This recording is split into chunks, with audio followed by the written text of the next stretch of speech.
Alhamdulillahirabbil alamin wassalatu wassalamu ala asrofil anbiya'i wal mursalin wa ala alihi wa sahbihi rasulillahi ajma'in.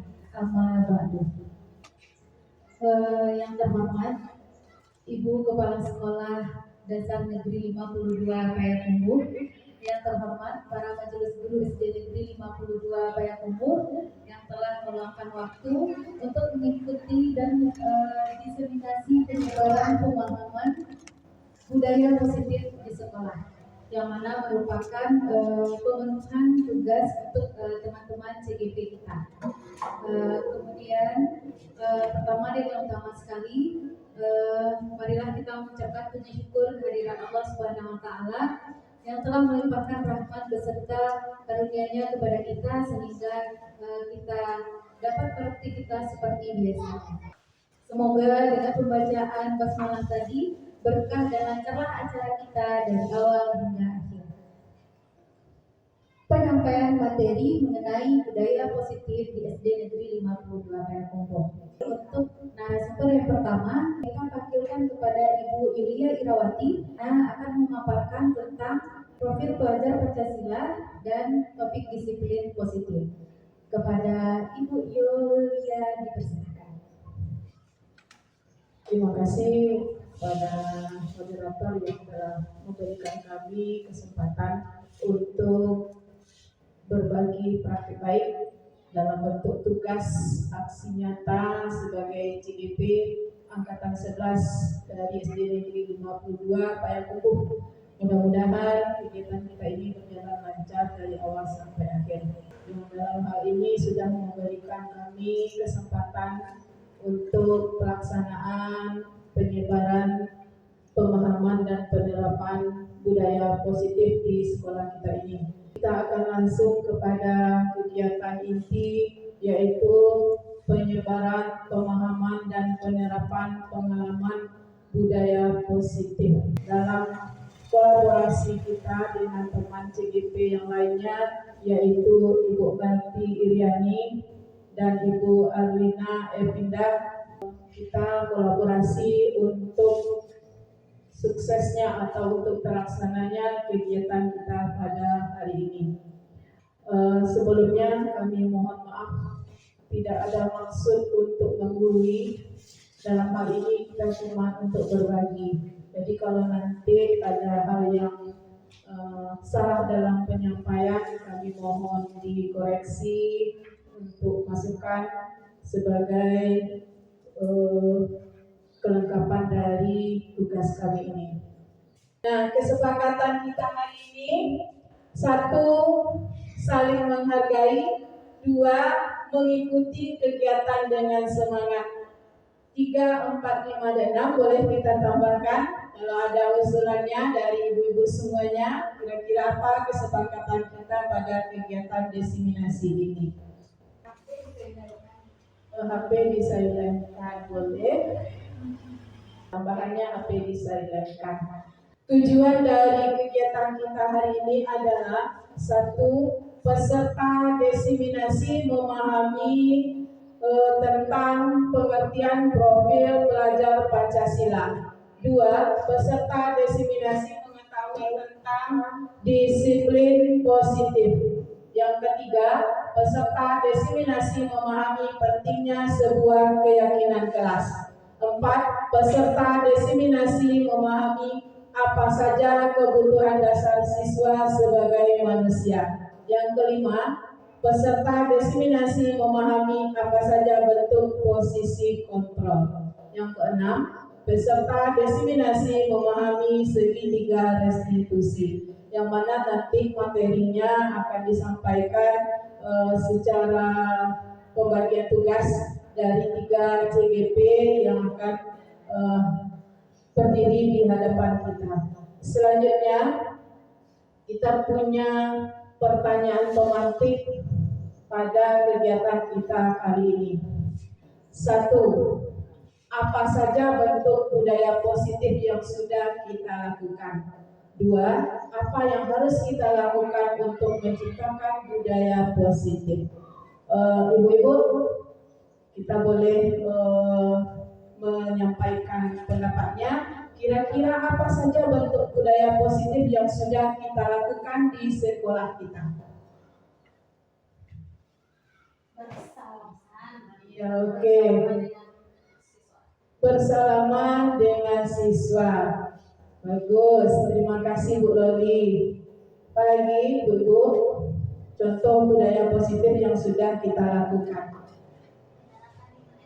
Penerapan 5S, ya, senyum, sapa, salam, sopan, santun. Nah, ada lagi budaya positif. Kita sudah membiasakan praktek sholat, ya, sholat berjamaah itu sudah salah satu budaya positif. Dan barusan kita sudah melakukan praktek budaya positif yang apa yang harus kita lakukan untuk menciptakan budaya positif. Kira-kira apa yang harus kita lakukan supaya terciptanya budaya positif? Mantap, tepuk tangan untuk Eki. Aku suwe, aku tidak, dua aku santir. Nah, itu faktor dimulai dari diri kita sendiri. Kita tidak bisa berbuat baik apabila terpaksa. Jadi harus muncul kesadaran dari diri kita. Nanti lingkungan kita akan mengikuti apabila kita sudah memulainya. Faktor apa namanya, Bu Epi? Eksternal, internal. Ya, jadi dia dua faktor yang kita dari dalam diri kita itu internal. Ya, ya Bu, silakan. Jawaban nomor 2 ya Bu. Ya, yang harus kita lakukan untuk menciptakan budaya positif, kita lakukan secara kontinu atau terus menerus. Ya, terima kasih Bu Kepala Sekolah. Kita harus berbuat secara kontinu ya Bu. Tidak boleh hari ini kita lakukan, besok kita berhenti. Nah, nanti tidak ada kesinambungan, ya, tidak berkelanjutan. Terima kasih Bu masukannya. Profil pelajar Pancasila adalah gambaran ideal tentang lulusan pendidikan Indonesia yang memiliki 6 mencerminkan nilai-nilai Pancasila. Profil ini menjadi acuan bagi seluruh satuan pendidikan di Indonesia untuk membentuk karakter peserta didik yang tidak hanya cerdas secara akademik, tetapi juga memiliki nilai-nilai moral dan sosial yang tinggi. Jadi anak-anak kita ini, generasi kita ini tidak hanya dituntut untuk cerdas dalam bidang akademik, tetapi yang terpenting sekali adalah karakternya yang harus kita bentuk dengan cara berbudaya positif, ya, membiasakan budaya positif. 6 kompetensi utama profil pelajar Pancasila. Yang pertama adalah beriman, bertakwa kepada Tuhan Yang Maha Esa, dan berakhlak mulia.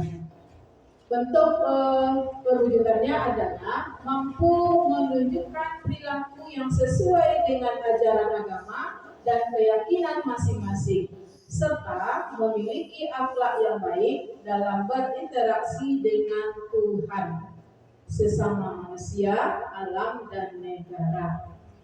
Yang kedua, berkebinekaan global, mampu menghargai keberagaman budaya, agama, suku, dan ras, serta mampu berinteraksi dengan orang-orang dari latar belakang yang berbeda.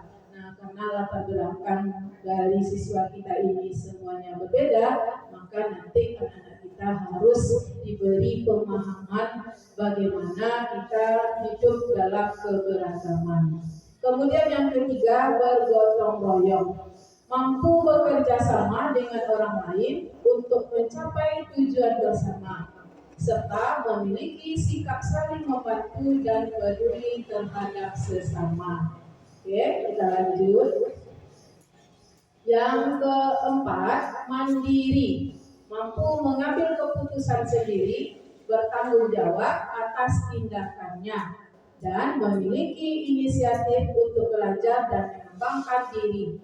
Yang kelima, bernalar kritis, mampu menganalisa informasi, memecahkan masalah, dan membuat keputusan berdasarkan fakta dan data yang ada. Yang keenam, kreatif, mampu menghasilkan ide-ide baru, berpikir inovatif, dan mengekspresikan diri melalui berbagai bentuk karya. Nah, dari keenam-enamnya ini, profil pelajar Pancasila semuanya sudah kita biasakan di lingkungan belajar kita. Nah, tinggal lagi nanti bagaimana cara kita memancing nalar anak ini supaya dia bisa berpikir kritis. Nah, nampaknya anak-anak kita sekarang ini sudah mulai muncul kritisnya itu, karena dia sudah bisa menyampaikan alasan-alasan kalau kita bertanya kepada mereka. Kelas 1 saja dia sudah bisa. Tadi aja pagi salah seorang anak kita, tanpa kita tanya dia sudah mampu mengeluarkan unek-unek dalam kepalanya. Salah seorang tadi, Bu, dia sudah curhat pagi-pagi, Bu, rumah saya sepi sekarang, Bu, katanya. Berarti dia punya nalar. Nah, dia sampaikan kepada kita, berarti itu sudah menunjukkan kritis anak-anak kita dalam berpendapat.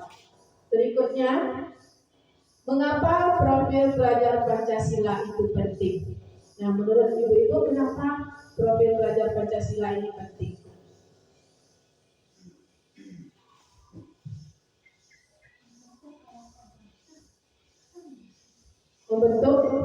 Membentuk karakter bangsa. Kemudian, ya, meningkatkan kualitas pendidikan, menyiapkan generasi masa depan.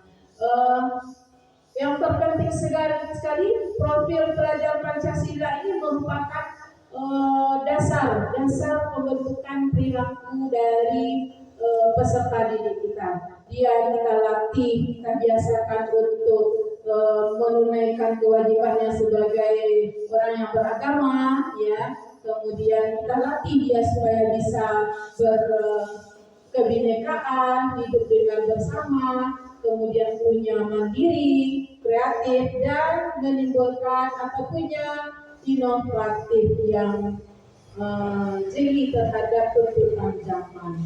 Nah, berikut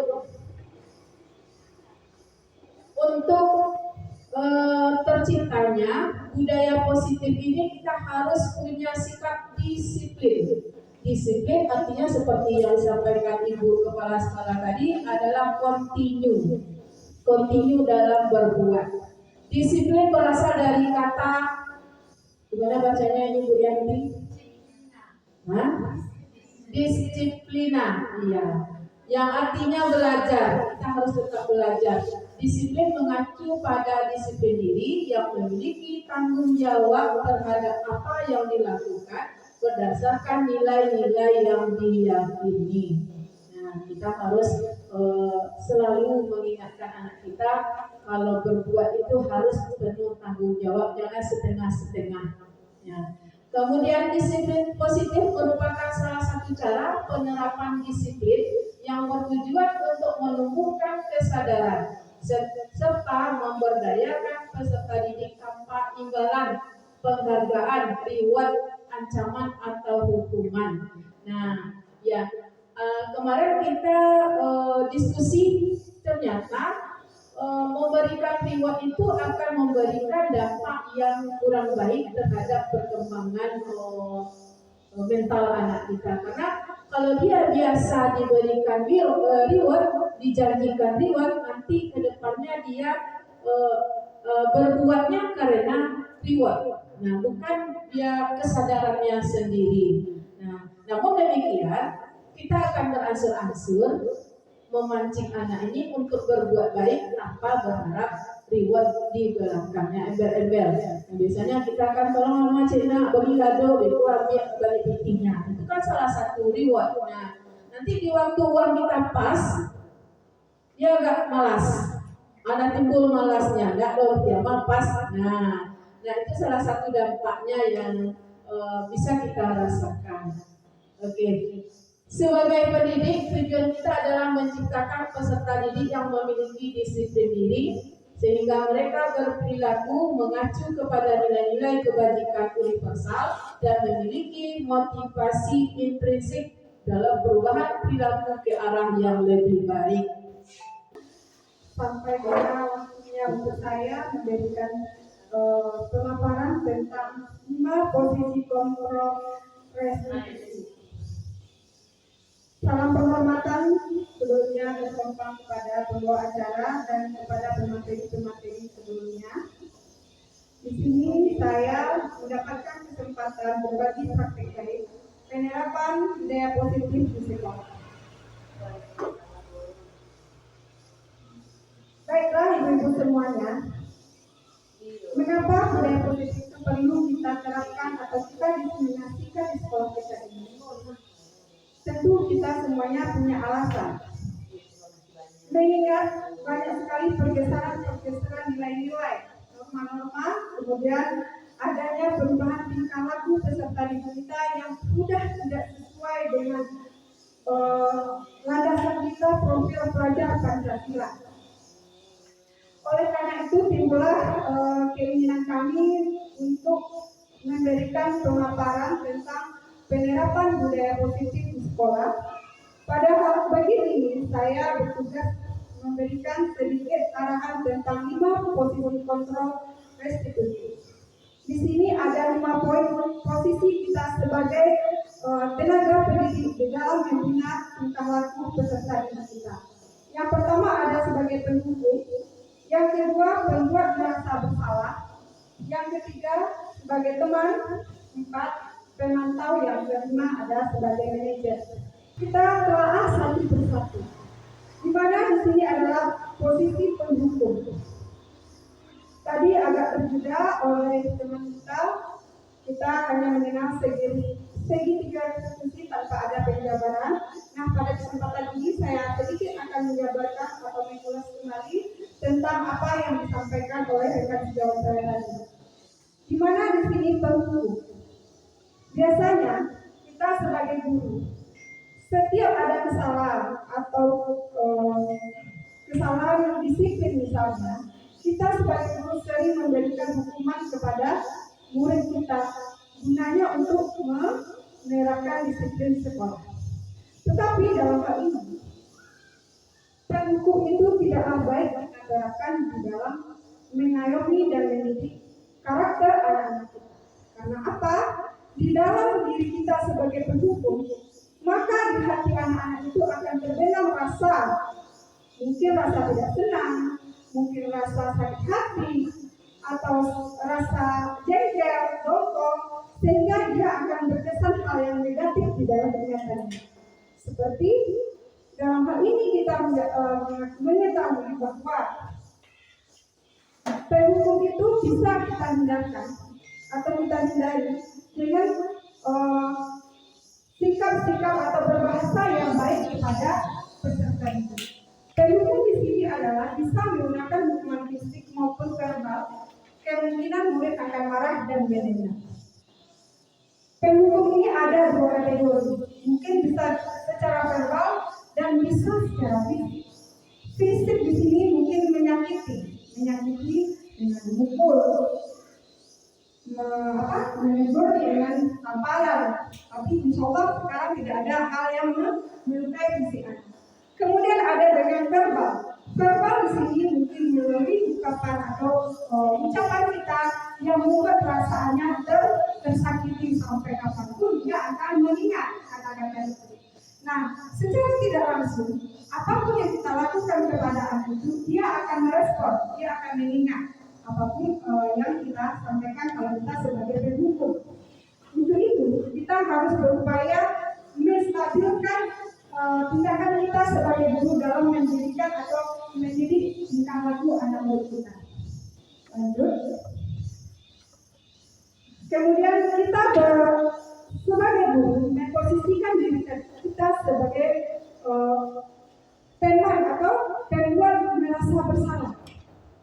Pembuat merasa bersalah di sini artinya guru akan bersuara lebih lembut, Kemudian menggunakan keinginan yang membuat orang lain merasa tidak nyaman, bersalah atau rendah diri. Kemudian, murid akan memiliki penilaian diri yang buruk tentang diri mereka. Ini maksudnya dengan apa yang kita ucapkan, dengan gaya kita berbicara lemah lembut atas kesalahan yang telah dia lakukan, secara pribadi dia akan merasa, aku tadi salah. Ada keinginan, ada terbesit di benaknya kalau apa yang dilakukannya tadi adalah salah. Kalau kita pandai mendekati anak tersebut. Kemudian murid merasa tidak berharga dan telah mengecewakan orang-orang yang disayang. Itu posisi kita dalam pembuat merasa bersalah.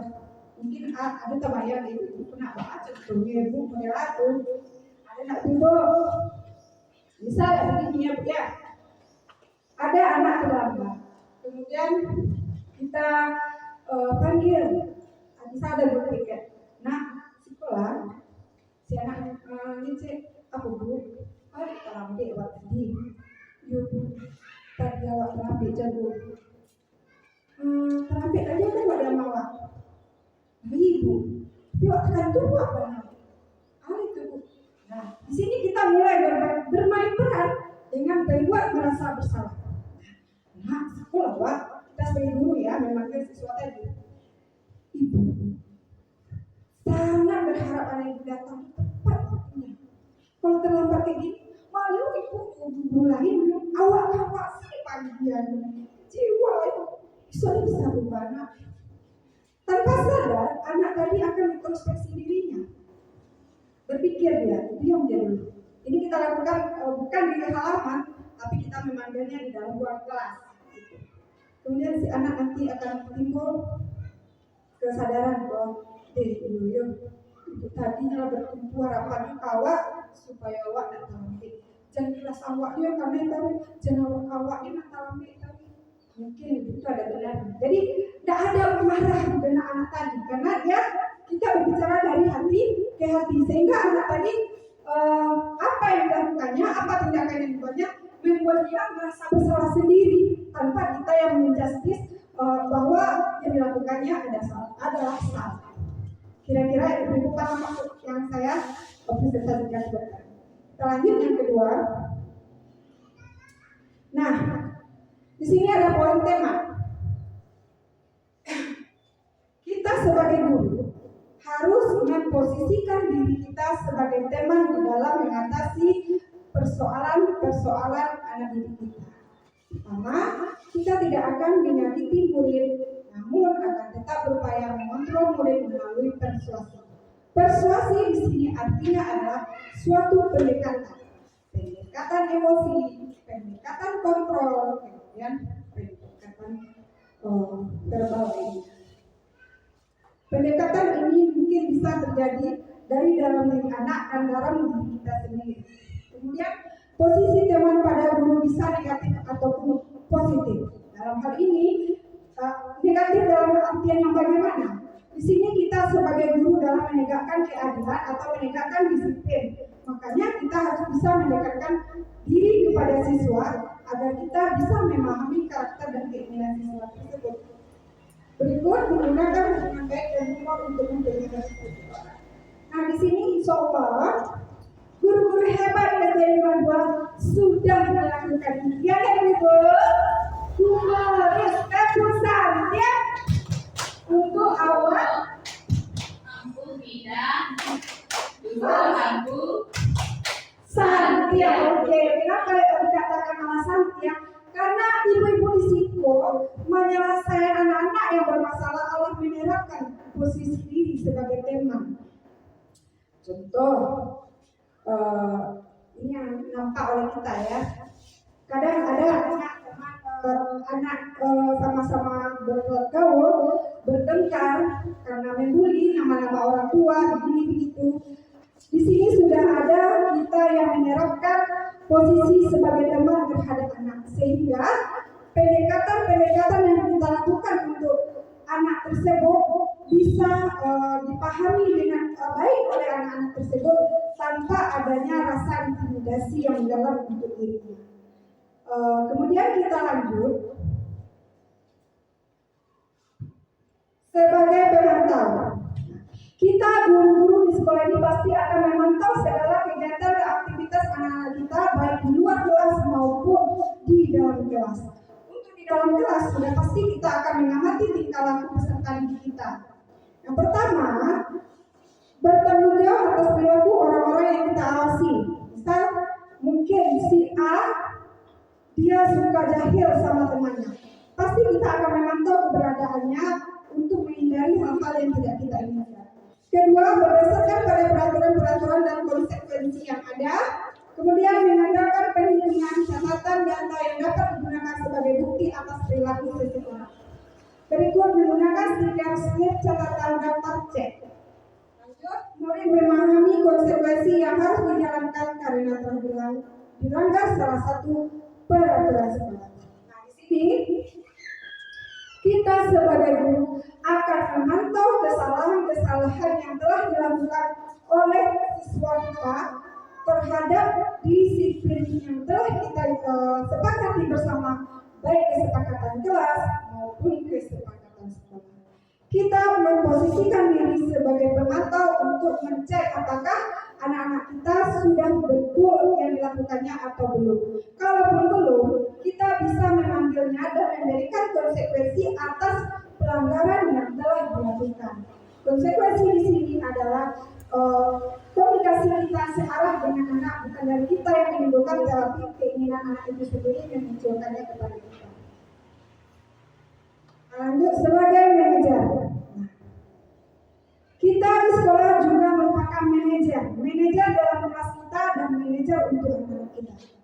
Guru berbuat sesuatu bersama dengan murid, mempersilahkan murid mempertanggungjawabkan perilakunya, mendukung murid agar dapat menemukan solusi atas permasalahannya sendiri, memiliki keterampilan di posisi tembak maupun pemantau.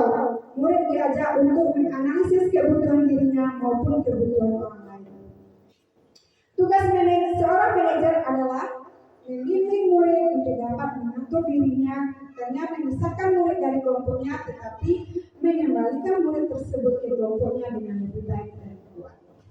Nah, itu adalah posisi manajer.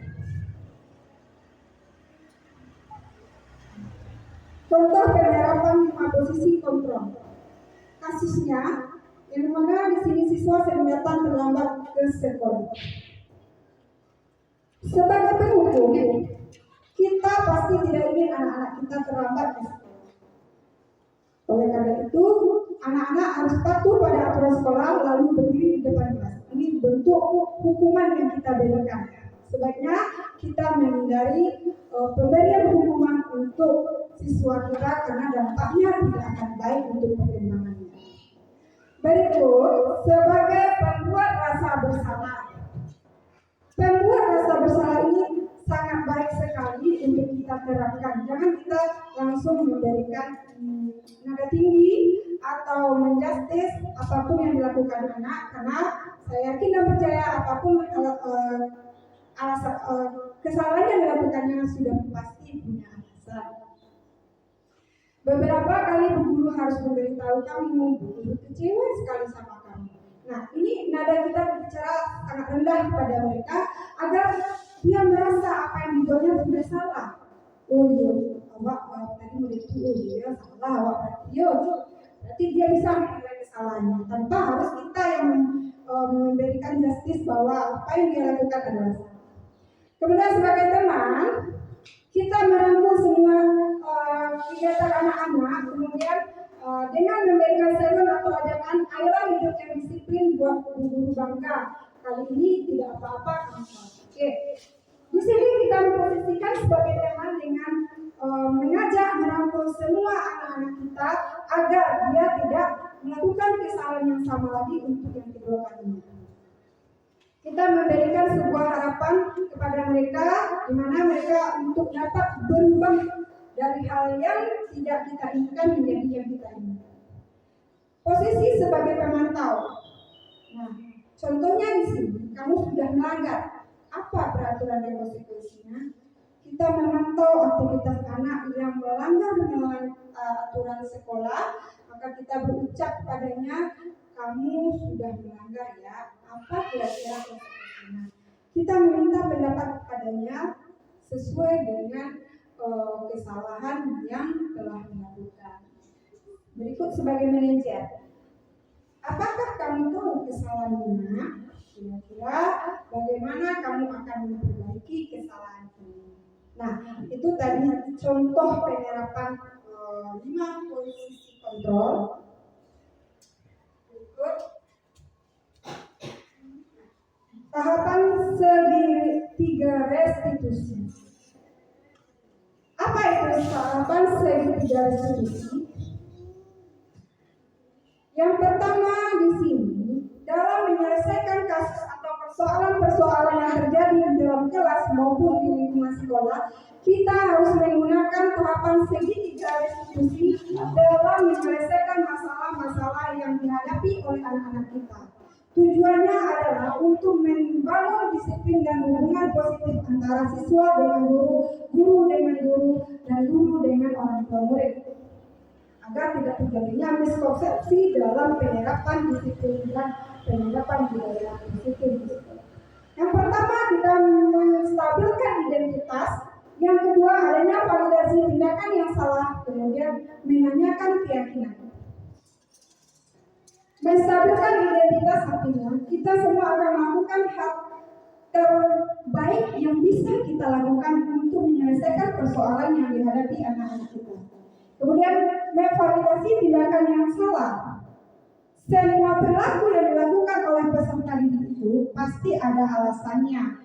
Kemudian kita menanyakan keyakinan. Keyakinan ini memiliki motivasi internal. Maksudnya di sini adalah motivasi dari dirinya sendiri, keinginan dari dirinya untuk merubah hal yang buruk menjadi hal yang baik untuk kedepannya. Di sini ada contoh kegiatan penerapan segitiga restitusi di dalam memecahkan persoalan. Nah, ini adalah contoh penerapan segitiga restitusi, di mana pada saat yang upacara bendera saya menemukan ada 2 orang siswa tidak mengikuti kegiatan upacara saat upacara bendera berlangsung. Itu tadi contoh kegiatan segitiga restitusi yang pernah saya lakukan di kelas saya, di mana ada 2 peserta didik yang tidak mengikuti upacara karena alasannya sakit perut.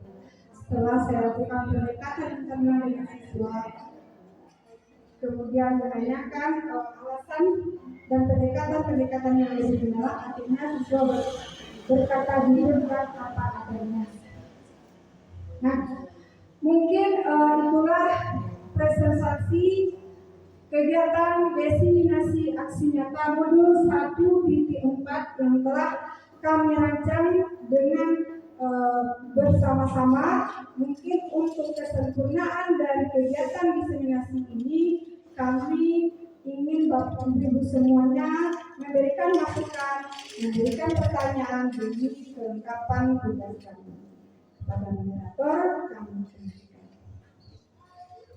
Terima kasih kita ucapkan kepada Ibu Adina Adinda yang telah memaparkan dengan begitu jelasnya mengenai posisi kontrol dan segitiga restitusi. Baik Ibu semuanya, kita akan memasuki sesi tanya jawab. Namun sebelum kita memasuki sesi tanya jawab, mari kita review kembali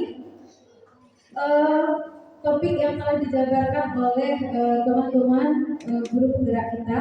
Yang pertama ada P5 yang mana merupakan tujuan pendidikan dalam menerapkan sikap yang ingin dicapai. Kemudian ada tentang disiplin positif di lingkungan sekolah kita.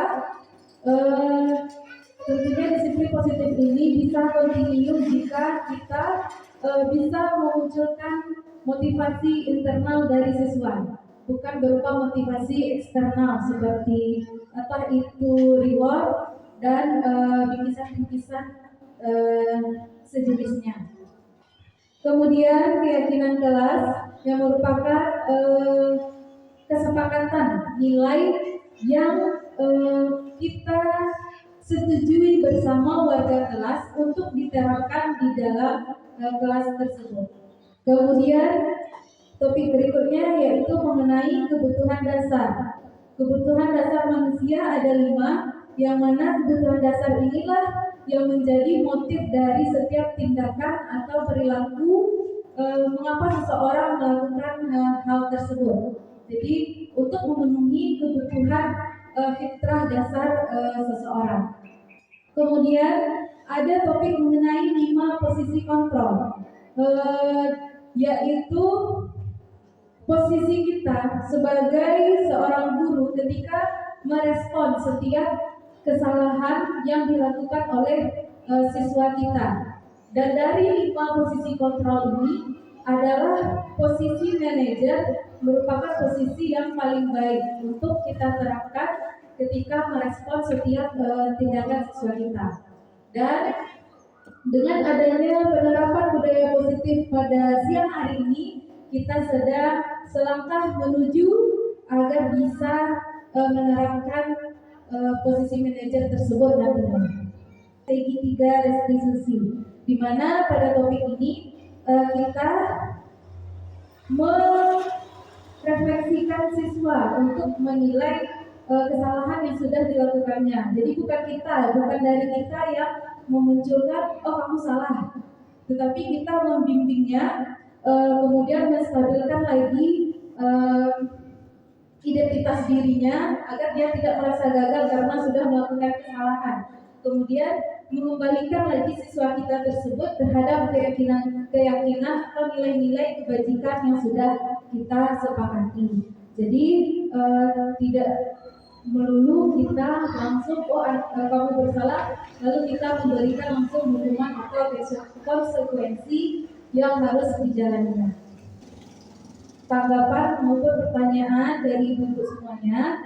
Untuk termen yang pertama kita menerima 3 dahulu. Silakan kepada Ibu Loli.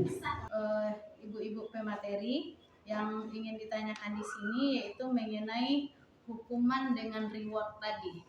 Jadi kan dari paparannya tadi, hukuman dan reward itu dapat merusak atau mengganggu mental peserta didik. Misalkan kita di sini yang kita buat secara bersama itu kemarin kesepakatan memanggil nama orang tua teman. Sudah disepakati kalau memanggil nama orang tua teman itu akan dikalungkan nama orang tuanya di lehernya. Apakah ini sudah termasuk restitusi ataukah masih dalam bentuk hukuman? Karena kalau ini hukuman, tentu harus ada perubahan yang kita lakukan. Jadi dari video yang ditampilkan oleh Bu Pipit tadi, sepertinya setiap ada permasalahan atau pelanggaran yang tidak sesuai dengan kesepakatan yang sudah kita buat, kita melakukan tindakannya seperti pada segitiga restitusi, yaitu menstabilkan identitas peserta didik, validasi, dan menanyakan keyakinan. Berarti hanya dalam bentuk dialog, menggali anak, menggali latar belakang masalah, seperti itu. Tidak ada nampak di sana tadi apa konsekuensi yang anak ini dapatkan ketika dia sudah melakukan kesalahan. Sementara kita sudah membuat dan menyepakati konsekuensi ini. Jadi itu yang membuat saya ragu seperti ini. Dan itu aja, terima kasih Ibu. Apakah masih ada pertanyaan dari ibu-ibu? Baik, jika tidak ada, kita terima pertanyaan dari Ibu Loli dan kita ulas bersama terlebih dahulu. Pertanyaannya ialah, perbedaan akan hukuman dan reward, yang mana tadi salah satu dampaknya berkaitan dengan mental anak. Sedangkan di sekolah kita sudah ada kesepakatan memberi hukuman kepada siswa yang memanggil nama orang tua temannya. Nah, kira-kira bagaimana menurut ibu-ibu pemateri?